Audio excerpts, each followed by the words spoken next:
Good morning or good afternoon, Mr. Good Chelsea. afternoon. Thank you Good so much afternoon. for joining us today. How are you doing today? Doing good. I'm great. Thank you very much. Okay, so today we're going to be talking about building a high performance culture through integrated talent management practices, right? But before we get into that, let's just do a little bit of icebreakers. So, can you tell us how you got into HR? Okay. So I got into HR. Of course, it was an intentional effort. It wasn't happenstance, right? So Yeah. I got into HR back then in school. So I studied business Okay. administration, right? And I recall vividly in my year two, I took a course in recruitment selection and placement from the department called Industrial Relations and Personnel Management. So kind of fell in love with the course. I think I had a distinction in that course, not really because of the grade, right? It was because of I think Mm, I love the course outline. I love the fact that the lecturer that took us the course, well, it was very practical in his approach to explaining the topic at that time. So I kind of fell in love with the mm, course, and I'm like, oh, you know what? So I think in my year three and year four, I was intentional about my electives. So I took most of my electives from mm. that department, industrial relations and personnel management, and just to also demonstrate my passion for the human resource profession. Right, I took Yeah. CIPM back then in school in my final year. I think I started early, Mm. and before I finished youth service, I was already chartered. I was already chartered in human Oh, resources. Yes, I was already a chartered nice. human resources professional. So, for me, I think it was as a result of the course I took in my year two, recruitment selection and placements, and Okay. from there, I kind of fell in love with the profession, right? And I also Okay. went further to demonstrate my interest by taking on professional certification, which is in human resources. Then from there, I think I started with an HR consulting firm, Imperial Consult, and the rest they say Okay. is history. It's history. So that's how I got into it. Fantastic. So you're one of the So it people wasn't that didn't just applicants, right? stumble into HR. It was the Yeah, intention. I was intentional about it. Yes, yes. very much so. Okay, so the topic we have today, I mean, it's a Mhm. lot of words. You're hearing high performance, you're hearing culture, you're hearing integrated talent management. I want to try to break it down for Mhm. our viewers, right? So let's start with culture. This culture thing that we always talk about. What is Okay. culture? Let's start from there.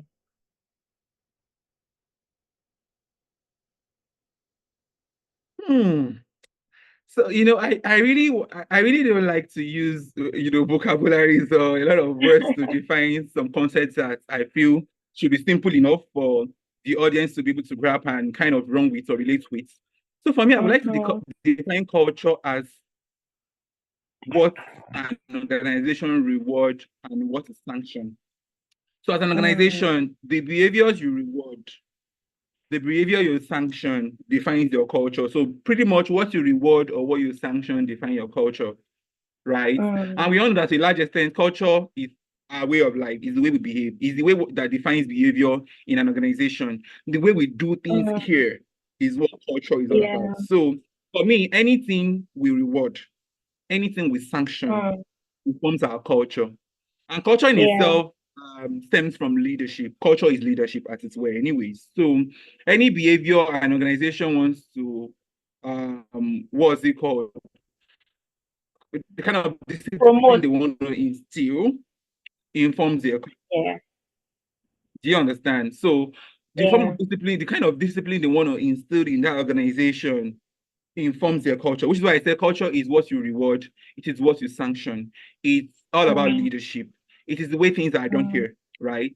Culture mm, is your norm, it's your belief, they are your principles, yeah. your policies, Yeah. your guidelines, and all whatnot. Mm, And I would also like to say that from the corporate point of view, your core values are rooted in your culture, right? So if you have mm, set up some core values, some guiding principles to say, oh, in this organization, we believe in mm, integrity. In this organization, we believe in professionalism. In this organization, we believe in respect.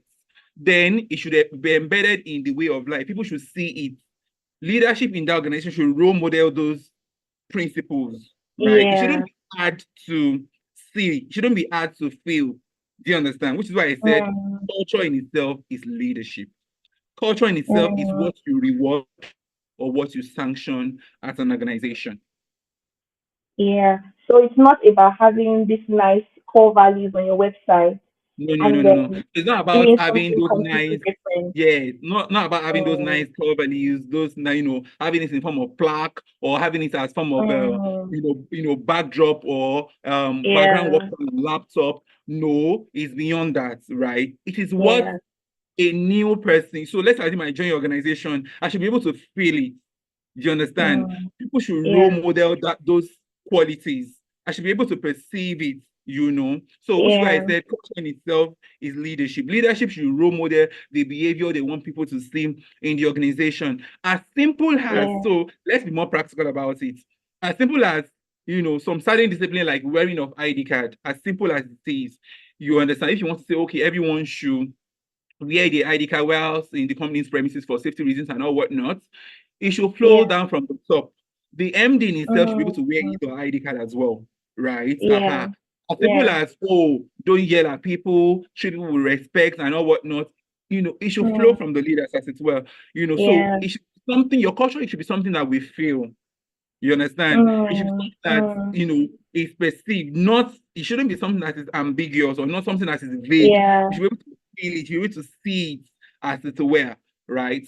So, and Fantastic. culture in itself is the responsibility of all, right? In as much as once we want Mm, to push it to leadership should role model the kind of culture they want to see, yeah. it is the responsibility of all. Because there's what we call in-between culture. We call it in-between culture or subculture, Mm, right? And in mm, between culture and subculture are formed by individuals, are formed mm, by line manager in that organization. And that's the reason why they would say, oh, the way they do things here in team A, you understand, is different from the way they do things here in team B. At the end of the yeah. day, those in between culture, those subculture Mm, should mirror the overall culture, should mirror the culture. corporate culture. And Yeah. when you now find out that those subculture or those in-between culture is already overshadowing the corporate culture Mm, or the overall yeah. culture, then there is a problem. Yeah. Absolutely. Thank you so much. Okay, so we'll still come back into like the details of that, but let's talk about Okay. talent management. What is talent management? Right. What are some of the components of an integrated talent management system? Hmm. So for me, I would say talent management is a strategic approach. You understand? It's a strategic Yeah. approach to managing an organization's talents. So I use the word strategic approach in the sense that talent management itself is strategy, right? So it's a strategic Mm, approach of managing an organization's talent life cycle. So an organization's mm, talent life cycle in the sense that end to end, yeah. from from attraction to exits. I always Mm, emphasize the word exit because exit management is part of talent management as it's well. yeah. So it encompasses all the HR service delivery, i.e., recruitment and Yeah. selection. Do you understand? Wow. Recruitment and selection. So Yeah. recruitment and selection in summary is finding and hiring the right talent. That's just a summary of recruitment Mm, and selection or talent acquisition. yeah. It is finding and what? Hiring the right talent. The next is Mm-hmm. onboarding. Onboarding is integrating new employees into the organization. You want to ensure that as people join your organization, you give them a flying start.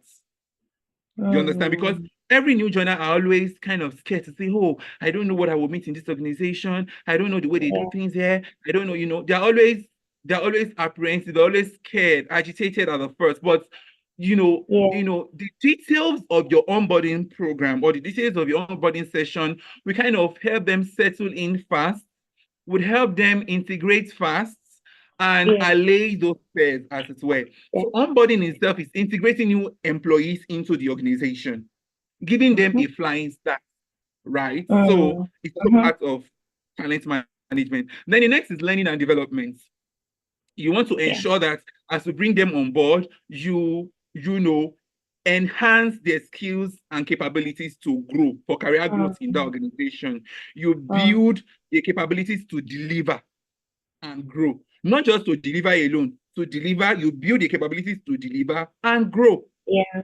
You understand? Because every individual wants to have a career in organization. So what is the need for me in this organization? They want to grow with the organization. So you ensure that you put up strategy, your learning and development initiative to enhance their skill, to deliver on the job, and to grow.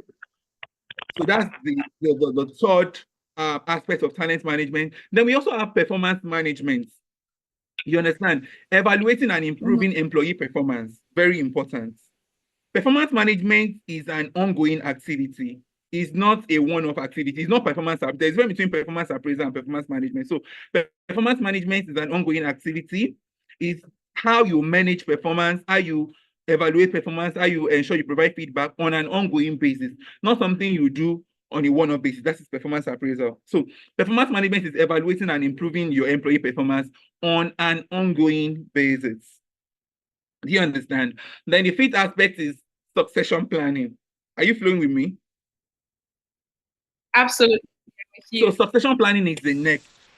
So succession planning, as it were, has to do with identifying and preparing future leaders within the organization. So every organization wants to ensure that they have leaders that are able to take on leadership positions on the long run. You need to be intentional about how you plan, for future leadership. That is what succession planning entails. So you have to ensure that you build framework around it. You understand? You have to ensure that it is infused into the overall company strategy. Do you understand? Yes. And it starts with you identifying critical position, identifying critical roles within the organization, right? In some organizations, they feel, critical roles are only those leadership roles. No. Critical roles should be roles that there are several factors that inform, a role to be critical, for a role to be critical. Factors like, the contribution of such role to the pool in terms of to the profit center. Accessibility of talent for that role. Do you understand? How influential is the role to the overall success of the organization and all whatnot. So you want to ensure that in your succession planning framework, you build concepts around it, you build framework around it, so that it's not something that you just do hazardly. So it has to do with you identifying critical roles. You understand? Tying performance to those critical roles, because of course you have to ensure that performance informs those, that makes leadership position. Infusing performance, infusing potentials in terms of the behavioral competencies you want to see in your future leaders. And of course, after doing that, putting them in different baskets. You understand? In 0 to 6 months, people that can take up leadership position in 6 months to 1 year, people that can take up leadership position in 1 year to 24 months, and all whatnot. And assisting them, succession planning is not just what you do. You've put up a framework, you've identified those that are ready for leadership position, and you just dump it. No.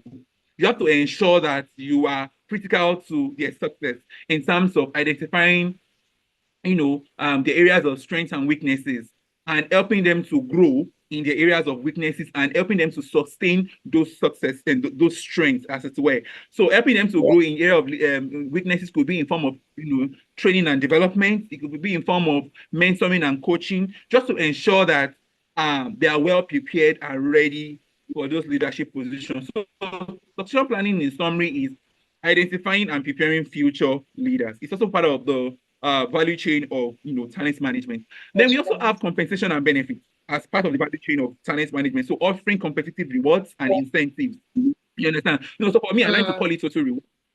Total reward. So beyond the take home, beyond those benefits, what about work-life effectiveness?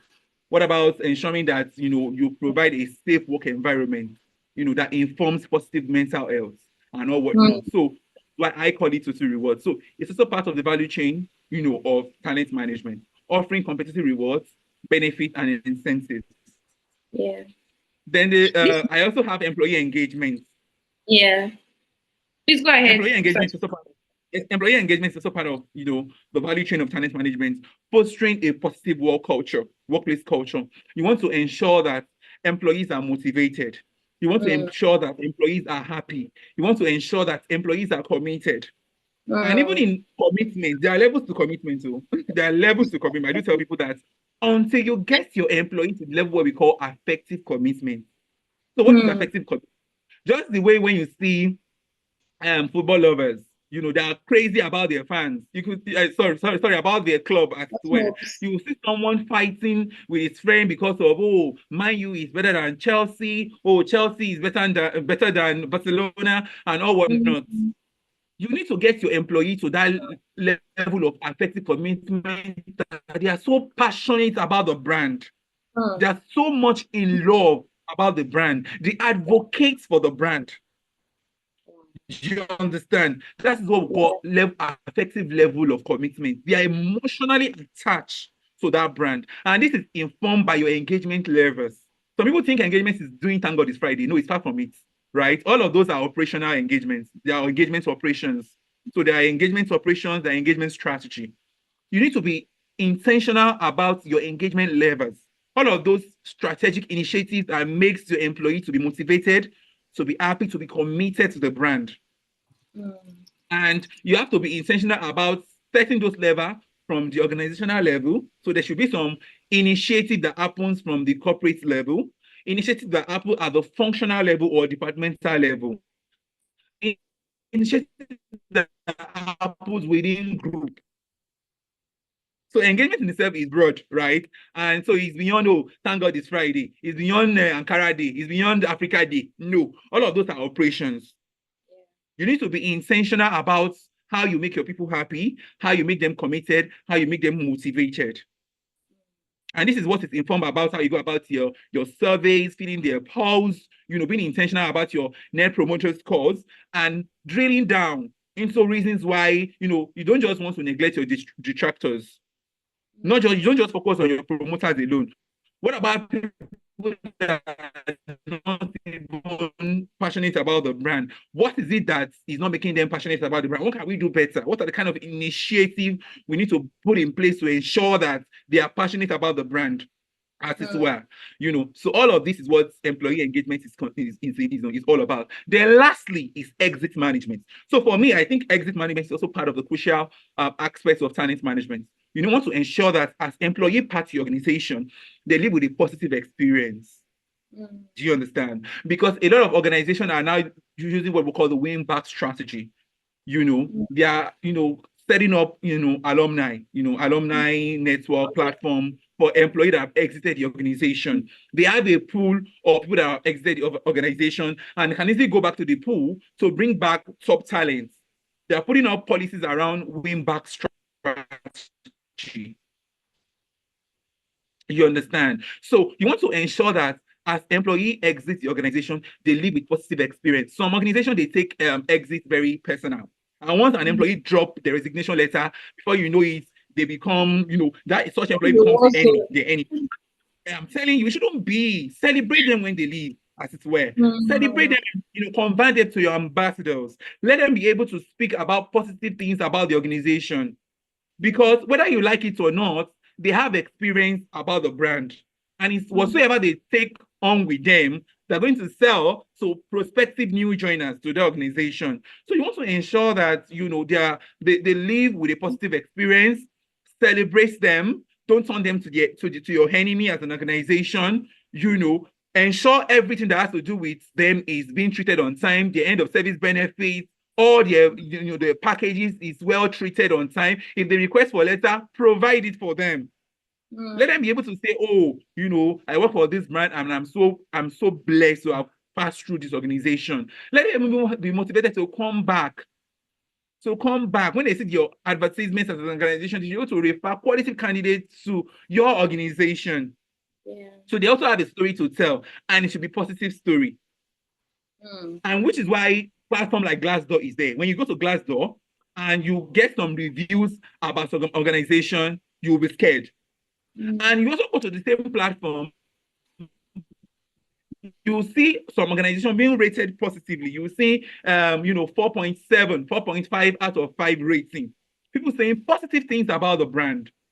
All of this is how you treat the employee from the point of attraction to the point of exit, which is why exit management is also important. So all of these, service delivery informs talent management, recruitment and selection, onboarding, learning and development, performance management, succession planning, total rewards, employee engagement, and exit management. Fantastic. So I will try to, I know that everyone that will be listening to this will want to like go into it a bit, each of these points that you raised, but we'll just spend time briefly on them. So let's talk about attraction in a couple of seconds, right? I mean, now it is increasingly difficult to find good talent because you are competing with a global market. It's not just a Nigeria thing anymore. Do you understand? In the past, you can say, okay, I'm just competing with some other Nigerian companies, but not anymore. And the power is with the employees. How can companies be deliberate, or how can companies improve their attraction strategy? Like, how can they, create systems that enable them to attract talents? Do you understand? What can we do Okay, differently yeah, now? differently. Okay, you're very correct. The borders are open, right? The borders are open, so and it's not really defined by your geographical location. We have some people Yeah. here in Nigeria working for organizations in the UK, in the US, in the Western world and all whatnot. So I think for me, organization needs to be intentional about candidate experience. So it's not just about, a lot of recruiters are always focused on turnaround time, focus on quality of hire, and they neglect Yeah. candidate experience. No, no, no, no, no, no, no. You need to be intentional. So gone are those days that it feels like we are doing candidates a favor. Hmm. That time has fizzled out, right? So right now, we need to be intentional about candidate experience. And it starts from the point of when we roll out advertisement. Don't let me even go to details about manpower planning and all whatnot. That one is an internal stuff, right? For the the talent acquisition experts. Let's talk about when we roll out the advert, right? Even before we roll out the advert, when we validate job description with hiring managers, we want to ensure that the job requirements are realistic enough. Do you understand? Realistic enough in terms of experience requirements. Adverts, they will say, oh, you say maybe the job title, HR, human resources expert. And you see, what's it called? 1 Experience year requirements, experience. 2 years, 1 year. And you're asking your question to be say, do you even know the word expert? How can you be an expert in 1 year, 2 years? It's not possible. Or you Oh, see them with about HR human resources business partner, and I see 2 to 3 years, and I'm wondering, maybe they don't even understand the date outreach model about this HR business partnering of a thing.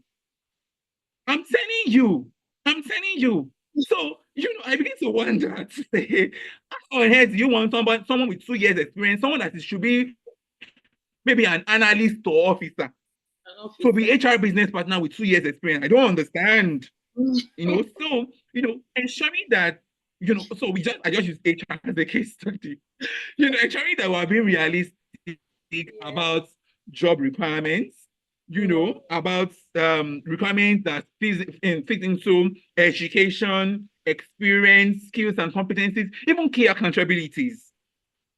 You want to make sure that the job title, the job summary mirror key accountabilities, mirror education and experience, mirror skills and competencies, and everything should be adequate because that also informs candidate experience. You don't want them just to open the advert, look through the job ad, and they were like, what's going on here? Do you understand? Up until probably when we start shortlisting, when you shortlist, you want to ensure that you give feedback on time.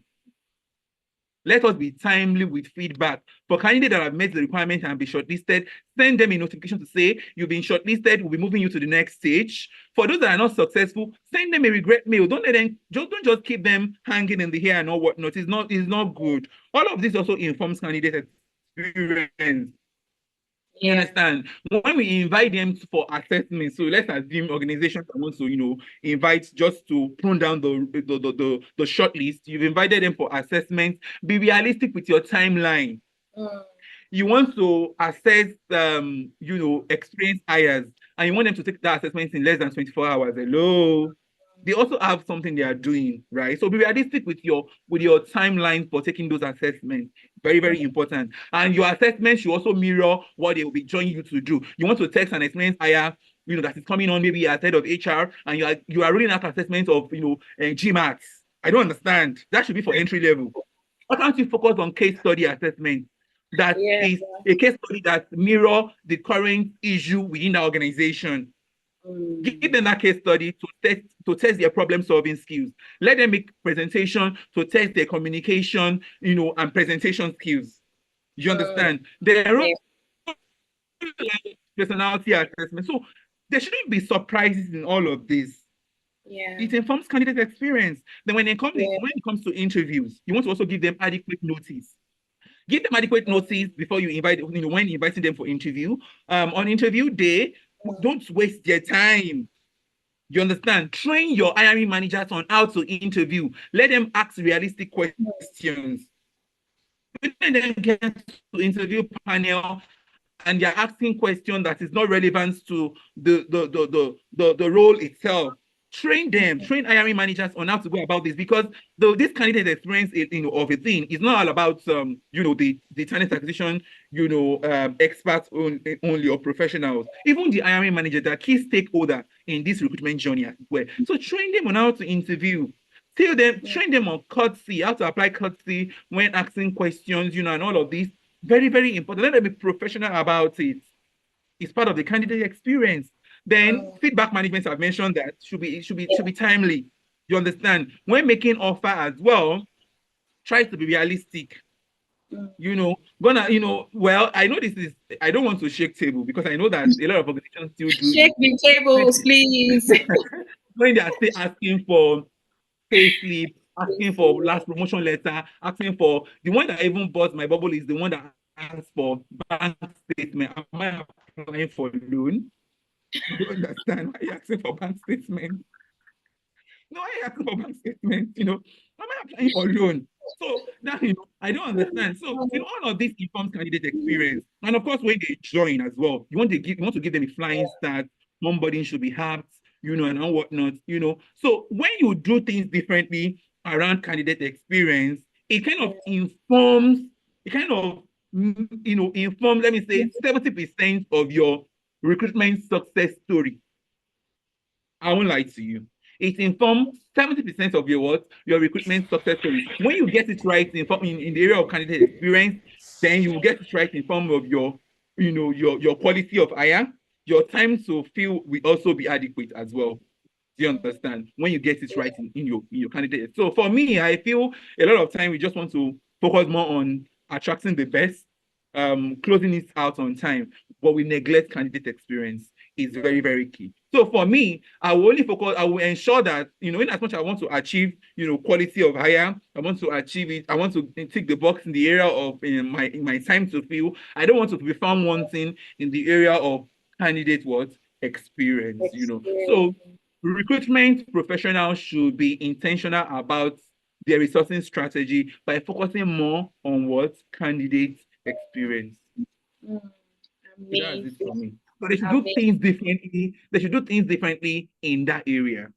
I think that is what is lacking from my experience. When it comes to putting up recruitment strategy, a lot of organizations have different strategy around bringing talents on board. Some of them explore the build approach, which is the graduate training program. Some of them explore the buy approach, which of course is with experience hire, attracting talent from the external environment. Some of them explore the borrow approach or the bounce approach, which is the talent exchange program, job rotations, internal sourcing and all whatnot. So it's not actually they don't know all those things, right? And when it comes to putting up strategy around time to fill, they have trackers anyways to monitor, their time to fill.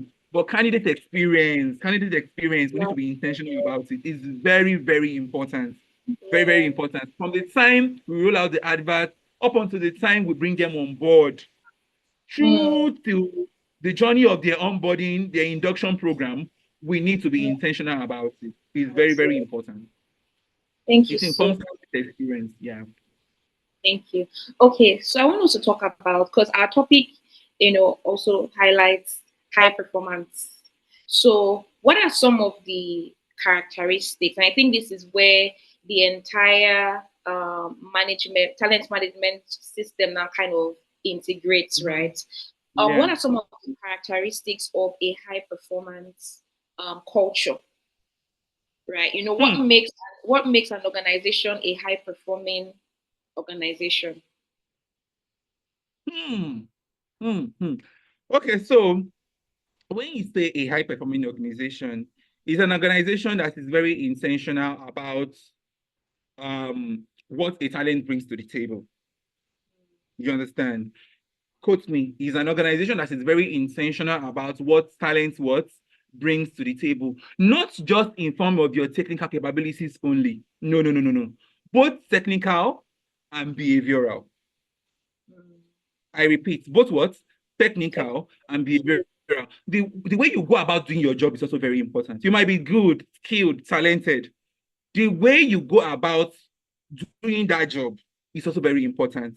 We don't want to bring on board culture that is focused more on just results only and neglecting how people go about doing their job. Whether it informs, dog eats dog, it informs throwing people under the bus, it informs, high level of toxicity. How people go about doing their job also is also very important. So a high performing culture is an organization that is very, very intentional about how talents add value to the organization in form of both the technical capabilities, how they ensure that they get the job done or ticking the boxes, and how they go about doing the job in terms of the behavior they exceed, in doing the job. Very important. So you want to ensure that, so it's not about, ticking the boxes about, setting the goals. We've ensured that the goals are well captured.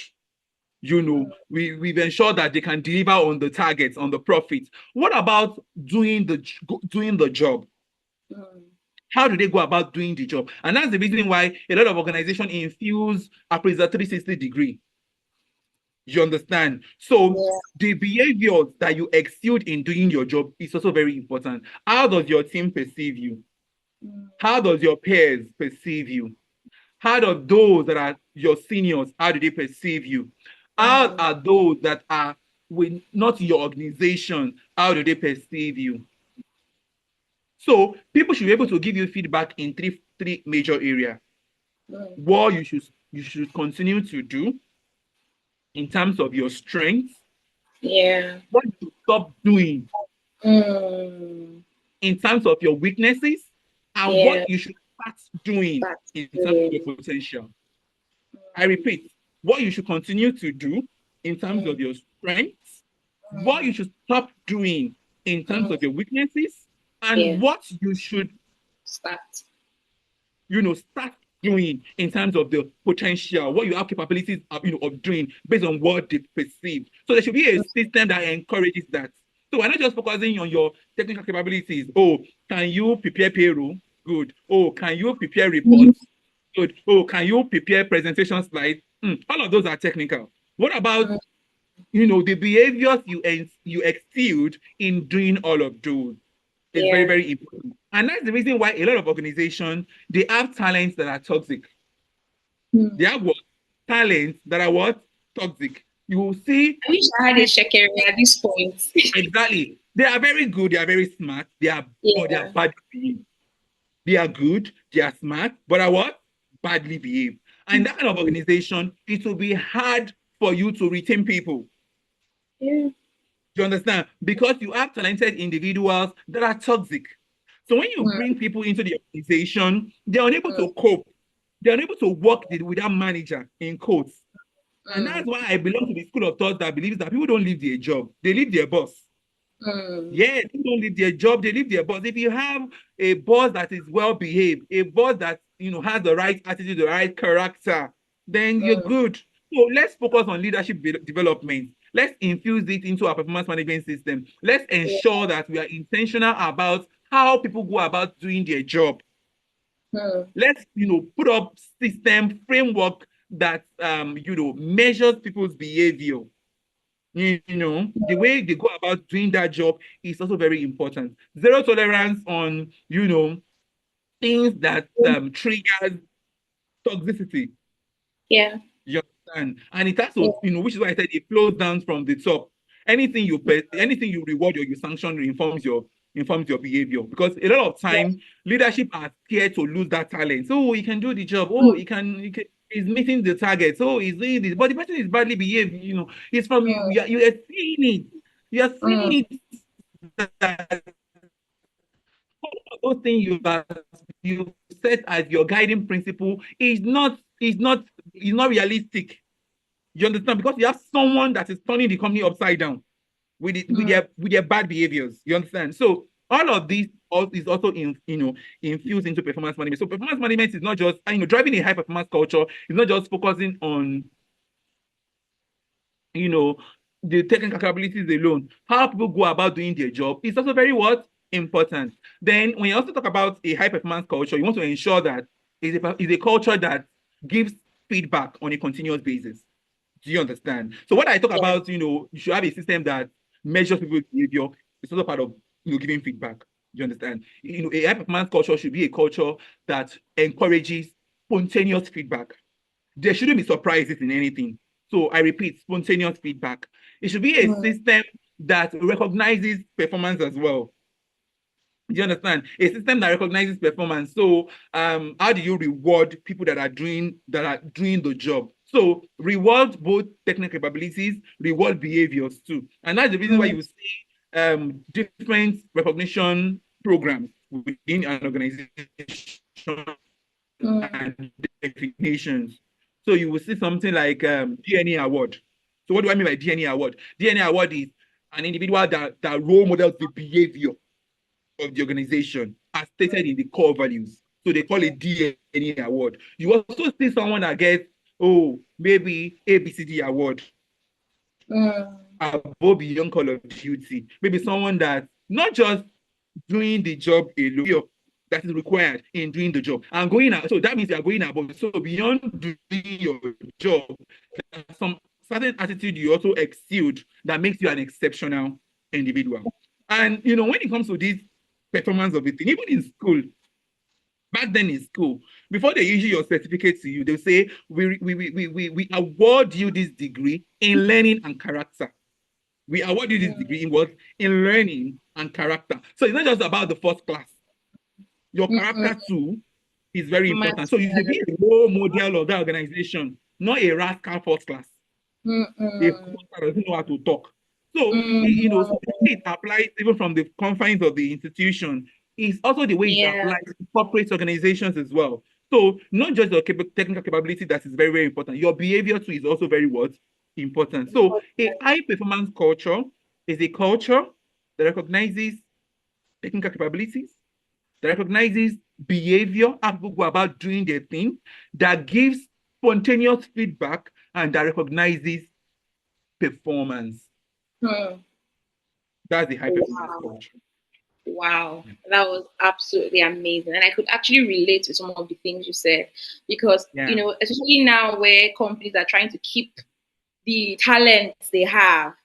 And in cases where those people are actually exceptional, then there is that, conflict. Should I keep them even if they are badly behaved? Should I let them go? And companies tend to want to just manage the situation. But at the end of the day... Should I tell you the hard pill? Let them go. Anyone that is a high performer that does not exude the right character, the right behavior, let them go. Wow. If not, you are just setting your organization for a destruction that is around the corner. Oh, yes. Because, the way we have some people that are highly talented, we also have some people that they are both highly talented and they also have the right behavior. Yeah, absolutely.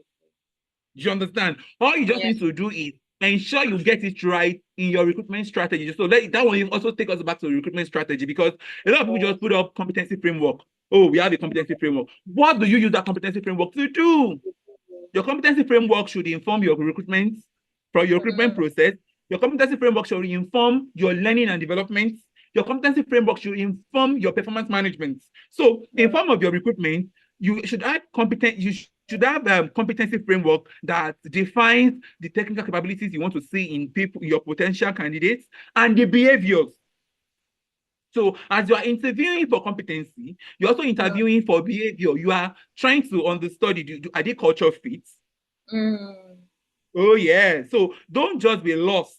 Don't be carried away with, oh, it's good. Oh, he demonstrated the right competency. He knows the almighty formula. He knows this formula.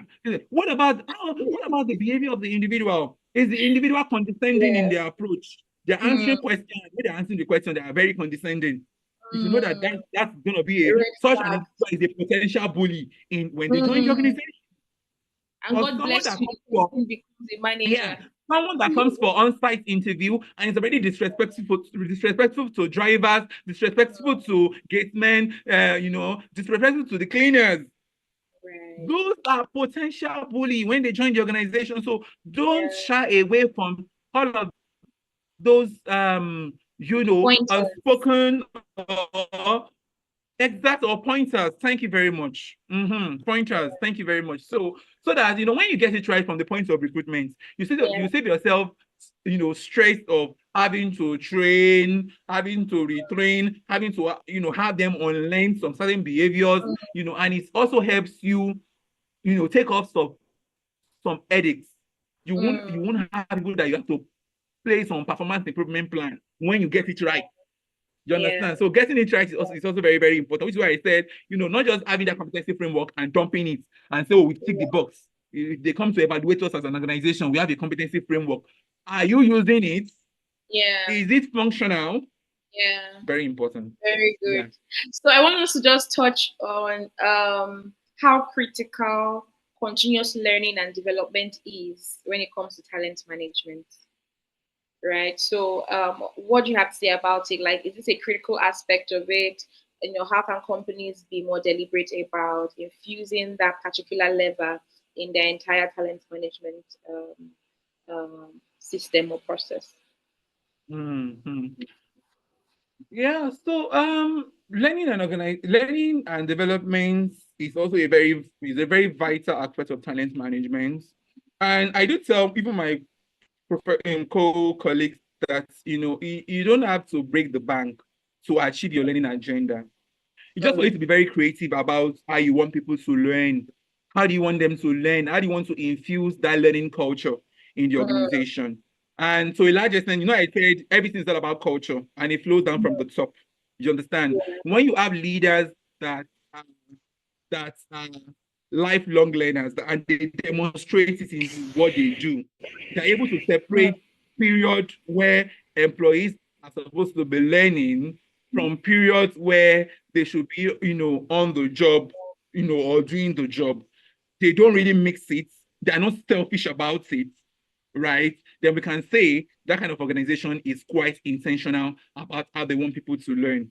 Do you understand? So, when you have systems in place to ensure that people learn on a continuous basis, which is why I said you don't have to break the bank.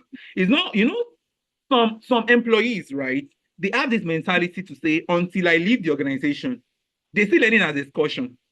Until I leave the organization, until I go to Lagos Business School, Regenesis Business School, Harvard, until they leave, they travel.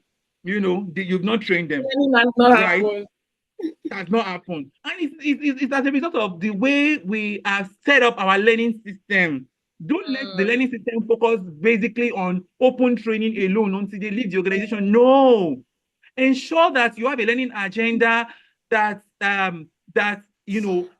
makes everyone feel that sense or feel that learning culture right from the way they interact. Do you even have a session, maybe more like a KSS session, a knowledge sharing session within your team? When you have your stand-up meeting or your departmental meeting, do you infuse learning into it?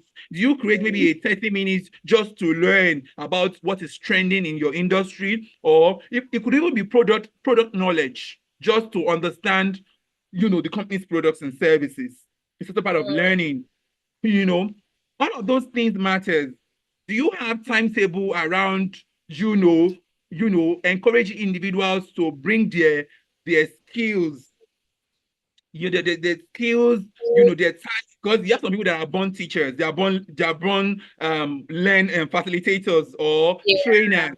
Have you identified them within the organization? Do Mm. you have a system to encourage them to come forward and train others whilst you Yeah. recognize them? So you don't have to Yeah. break the bank, you Mm. understand, to make learning happen. Do you Mm. understand? Okay, you Yeah. have a learning management system in your organization. Are employee engaging the learning management system? Are they Mm. engaging it? Okay, how can you make them engage? How can you make them engage the system? Reward and recognize. Recognize them, reward them. Do you have a Mm. system that rewards learners? Top, you can say, okay, maybe on a monthly basis, we want to identify top learners. You can Mm. create a leaderboard, make it Mm. department by department or company wide, anyhow you want to do it. Mm. Give them that sense to learn. Make learning fun. Fun. Do you understand? Make it fun. Encourage leaders to come to class to learn, to share the experience. Mm. Yes, it's not until when they prepare slide, that's when learning will happen. No, make it experiential. Encourage leaders. Can you come to Mm. class? Just okay, we want to talk about emotional intelligence. Share your Mm. experiences. You have over 20 years experience. I'm sure you must have managed some employees, you must have handled some emotional intelligence here and there. Be more practical Yeah. about it. So encourage leaders to come share the experience, make it experiential, make learning fun. Do you Mm. understand? Make learning fun. So it's not until when you send them on open training, that's when training is happening. No. And that's the reason why at the end of the day, we see that we have learning calendars, but we are not Mm. implementing half of what is in that learning calendar. Yeah. Yes, we're just deceiving ourselves because we've not gotten it right when it comes to ensuring that the nitty-gritty behind learning, we are putting Mm. into bed. We're Right. putting So if your organization does not have the capacity to afford a learning management system, it's not all companies that have LMS, for example. But I'm Yeah. giving you instances or ideas on how you can convert that company to a learning organization. Encourage Yeah. colleagues, put timetables together, encourage individuals that can train to come Mm. on board, and teach their colleagues. Do you Yeah. understand? If you Yeah. notice that, maybe they have gaps here and there, organize maybe a train the trainer session for them and sharpen their sword. Sharpen their Mm. sword on how to teach or how to facilitate. Teach Mm. them the different learning methodologies that we have. It's not all the Yeah. time that you stand up facilitation. There is a case Mm. study method, there is role play, different learning methodology that you can, so sharpen their sword on all of those areas, encourage them. When they are done, recognize them. Can even tell the CEO to give them a commendation letter, a recognition letter for facilitating the XYZ session. You don't have to give them cash. Before you know Mm. it, take that letter to and go and showcase it Put on it LinkedIn. everywhere. And by so doing, you are showcasing that in this organization, you appreciate learning. So Yeah. it's not when you break the bank that you make Mm. learning happen. You can even Mm. make learning happen through learning from others, Mm. learning from experience, which is why I said, even when you have your meetings, when you have Mm. those conversations, those discussions, do you Yeah. infuse learning into it? Mm. Your mentoring and coaching framework, is it helping your learning agenda? Yeah. Your employee resource groups. Oh, you have a women network, you have the men network, you have this network. Is it supporting the learning agenda? Mm. So learning can happen in different form, and how we can make a company a learning organization can happen in different form. It just depends on how we are being intentional about it, right? So Yeah. it's not until when you send people on open training, that is when learning has happened. And that's why a lot of people see learning as excursion. They see it as, we're just, they just want to go and have fun, Yes. you know. And Absolutely. whatever they've learned, they find it difficult to translate such learning. Do you Yeah. understand? Because they just went there to have fun. I'm not Yeah. saying open learning shouldn't happen. I'm not saying you shouldn't send people on international or overseas training or open training, Yeah. but let it be value adding. Make it That's the a word. must have, not nice to have. A must Mm. have, not nice to have. Do you Yeah. understand? So be intentional about how you go about your learning. You can even form Yeah. a corporate institution. Yes, you can form a corporate institution. It's not until when you have a physical building and say, oh, this is ABCD Company Learning Academy. They can be virtual Mm, learning academy. Yes, they can be virtual learning academy. You understand? You can host it online. You can mm, encourage people within the organization that are interested to join. You support mm, them through the trainer session to sharpen the sword. Prepare a timetable, a calendar. It can mm, be on a quarterly basis, on a monthly basis. What do we want to learn? mm, mm, mm, Do you understand? mm. So learning can happen in different form, in different, just Wow. ensure that everything you do supports the Yeah. overall company strategy, support the overall company agenda. Yeah. As it is. Yeah. In some Fantastic. organizations, they have what we call deal hours. Deal Mm, hour. DEAL.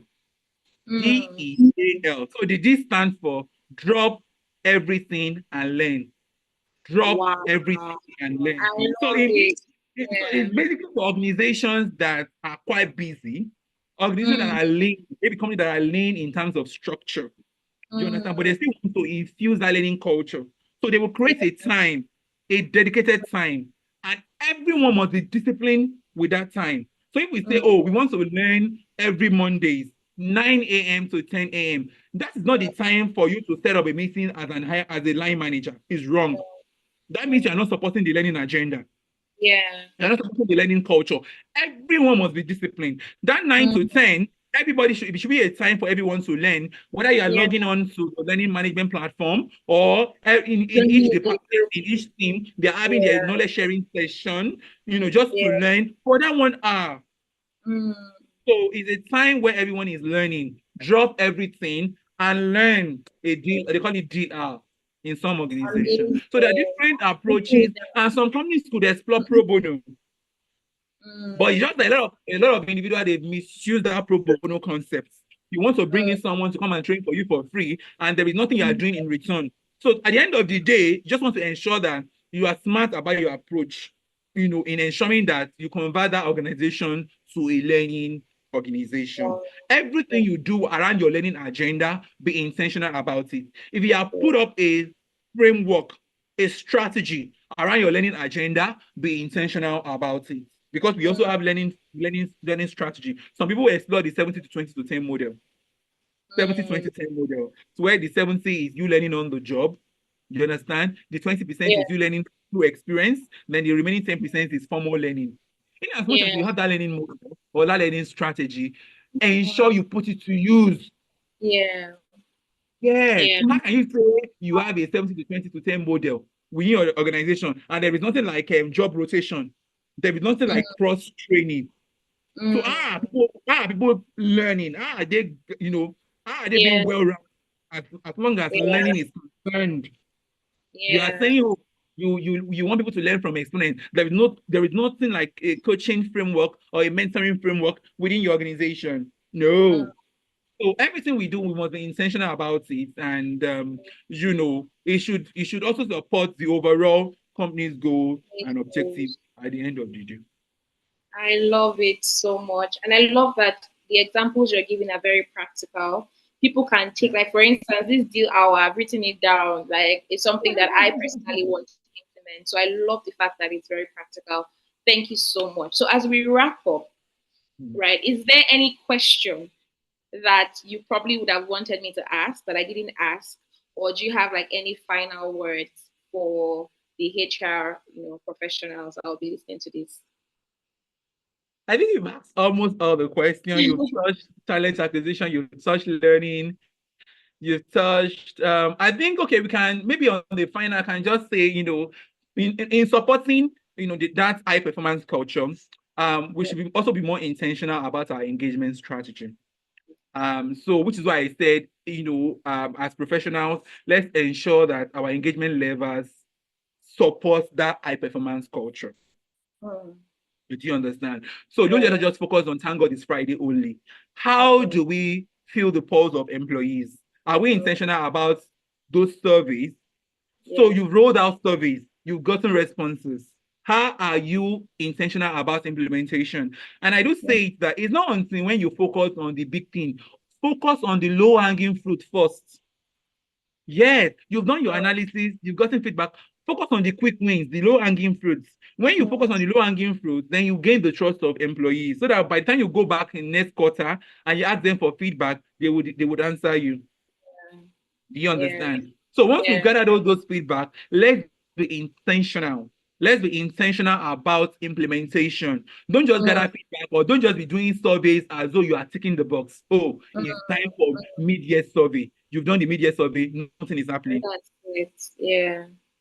Nothing is happening. So let us be more responsible in the area of engagement. So when we gather those feedback, let's implement. Yeah. Let's be more transparent about it. So what do I mean by transparency? When it comes to implementation, send it out to employees to say, we've heard you. These are all the things you've asked for. These are the things we've been able to deliver on. Let them see it. And the ones they are unable to deliver on, let them know that the management is working on it, and in no time you get it done. But the ones that you have done, let them know that you have done it. Yeah. Transparency. Then in terms of engagement operation, let us make it a fit for purpose.